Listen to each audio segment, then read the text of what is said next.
Ümumdünya Heyvan Sağlamlığı Təşkilatının müvafiq qərarlarına əsasən dünyada və regionda müşahidə olunan heyvan xəstəlikləri ilə bağlı dövrü qiymətləndirmələr aparılır. Son dövrlərdə əldə edilən məlumatlar göstərir ki, Cənubi Qafqaz regionuna daxil olan bir sıra ölkələrdə xüsusi təhlükəli heyvan xəstəliklərinin yayılma riski mövcuddur. Bu barədə Azərbaycan Qida Təhlükəsizliyi Agentliyinin şöbə müdiri, Respublikanın Baş Dövlət Baytarlıq Müfəttişi Qalib Əbdüləliyev bildirib. Onun sözlərinə görə ölkəmizdə də endemik xarakter daşıyan xüsusi təhlükəli heyvan xəstəlikləri mövcuddur. Buna görə həm ölkəmizi xaricdən keçə biləcək xəstəliklərdən qorumaq, həm də ölkə daxilində mövcud xəstəliklərin yayılmasının qarşısını almaq məqsədi ilə müvafiq məhdudlaşdırıcı tədbirlərin həyata keçirilməsi zərurəti yaranmışdır. Qalib Əbdüləliyev qeyd edib ki, xüsusi təhlükəli xəstəliklər əsasən bir heyvandan digərinə birbaşa təmas yolu ilə keçdiyindən, bu baxımdan ən riskli məkanlardan biri heyvan bazarları hesab olunur.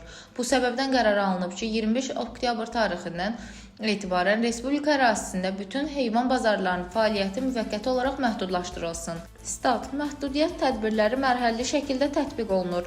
Son bir həftə ərzində əhali arasında məlumatlandırma və maarifləndirmə işləri aparılmış, bazarlarda baytarlıq sanitariya vəziyyəti qiymətləndirilmişdir. Bu addımın əsas məqsədi heyvanlar arasında təmasın qarşısını almaq və xəstəliklərin yayılma riskini minimuma endirməkdir. Qalib Əbdüləliyev vurğulayıb ki, heyvanların satışı birbaşa heyvandarlıq təsərrüfatlarında həyata keçiriləcək və buna hər hansı məhdudiyyət qoyulmur. Eyni zamanda Azərbaycan Qida Təhlükəsizliyi Agentliyinin kollegiyasının qərarı ilə heyvan bazarlarına dair baytarlıq sanitariya norma və qaydaları təsdiq edilmişdir. Göstərilən sənədin tələblərinə uyğun olaraq bazarlarda yenidən qurma işləri aparıldıqdan və zəruri infrastrukturun təmin edildikdən sonra onların fəaliyyəti bərpa olunacaq. Dilbər Vüqar qızı, Bölgə TV.